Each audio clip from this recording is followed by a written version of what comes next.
Welcome! We have been working with the Krenim to build both this facility and a weapon similar to the one developed by Anarax in the 22nd century. Captain Nog is running point for the Alliance, but teams from all across the Alpha and Beta quadrants are involved with the research. It's fascinating work, but there's a lot to do yet. Captain Nog might be able to explain more. He's waiting for you.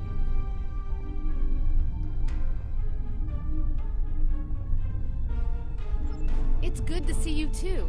For a few weeks, I was helping the Alliance research new ways to deactivate Iconian gateways. We were making progress, but it wasn't fast enough to stop the advance of the Heralds.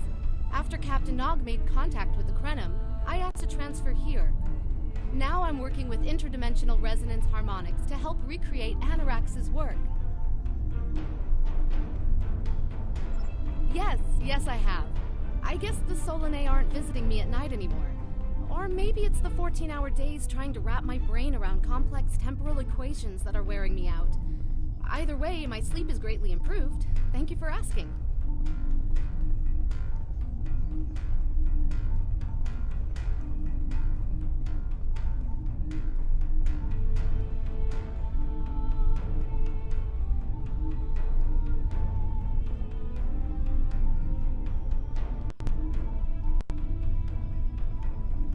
Welcome! We have been working with the Krenim to build both this facility and a weapon similar to the one developed by Captain Nog.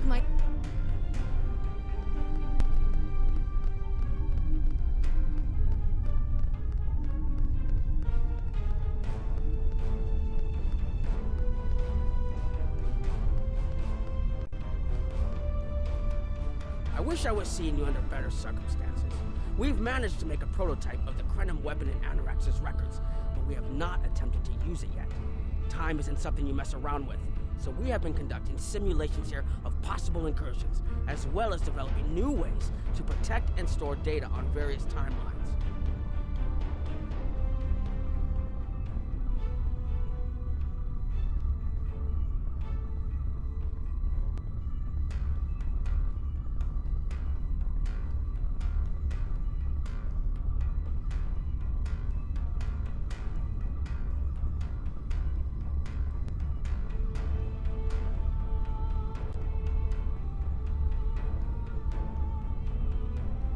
When we talk about time alteration, we're specifically referring to the Krenim weapon's ability to remove something from time.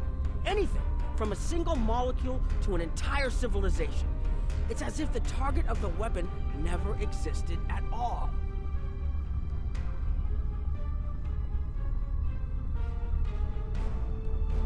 Correct. The changes ripple out from the incursion point and result in a new reality where the target no longer exists. This does mean that the ship must be able to fire on a target. The details are a bit more complex, of course, but that's the main difference from conventional time travel. I wish I was seeing you under better circumstances. We've managed to make a prototype of the Krenim weapon in Anarax's records, but we have not attempted to use it yet. Time isn't something. We've tried a different number of scenarios, but only in the holodeck. Direct action against the Iconians is proving to be problematic, because so much time has passed since they were first a great power. Incursions that far back in time must be carefully planned, or the fallout of even minor changes can ripple across reality. We have, however, seen some promise in trying to delay their arrival.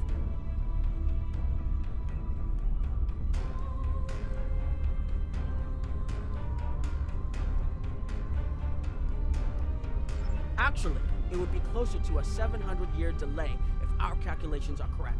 The Iconians have had 200,000 years to build their fleets, but we're catching up to them. We've already seen what the 29th century technology can do.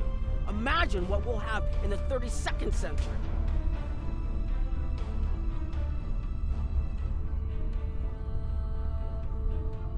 Exactly. The other potential solution is to cut into their current power base. What if the Iconians never allied with the Alachi or the Solanae? We wouldn't be facing the trouble we do now. The three most promising incursions each follow one of these tactics. My teams have been running simulations and refining their targets, but I'd like you to assist them using a special quantum recursive algorithm. Our simulators can run the outcome of a possible incursion on the holodeck. Interacting with that simulation will give us more data than just crunching the numbers. We need to really interact with it to see what reality would look like, and for that, I need someone like you with field experience.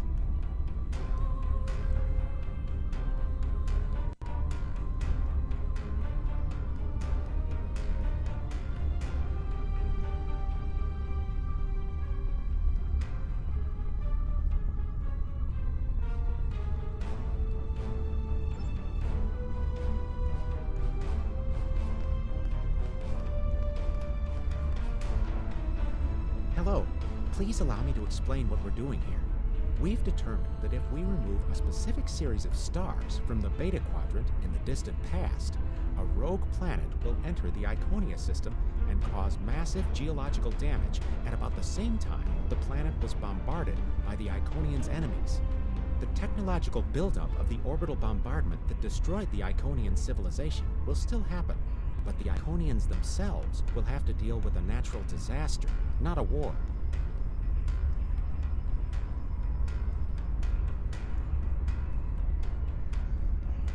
Maybe the survivors of a natural disaster, if there are any, won't be so vengeful, and none of the stars we will remove have planets with the possibility of developing life.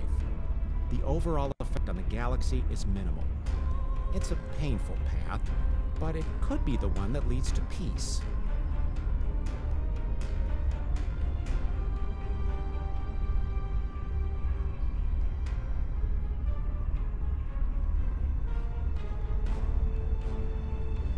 The number of stars we will have to remove is a concern, which is why we're trying this in a simulation first.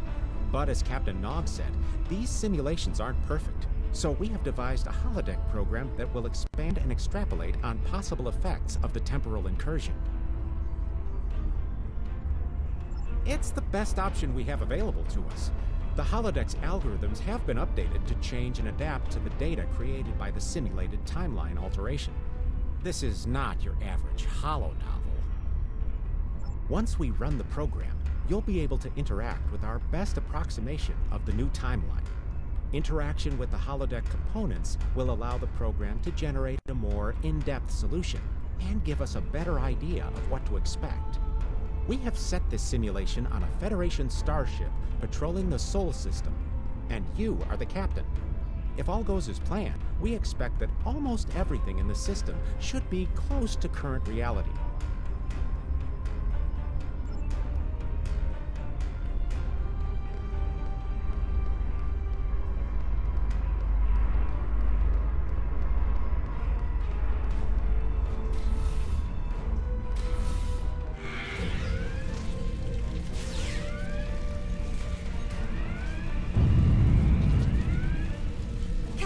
You're alive! We repelled the intruders on the bridge, but the ship has taken heavy damage, and a lot of the crew are injured. Sir, I'm not sure this is the time. So many people are hurt, and most of the systems are offline. The life support is on backups, and our resources are down to nothing, and the Dominion stopped firing at us when we lost weapons. Now they're focusing on Earth's defense grid, but it's only a matter of time before they return to finish us off.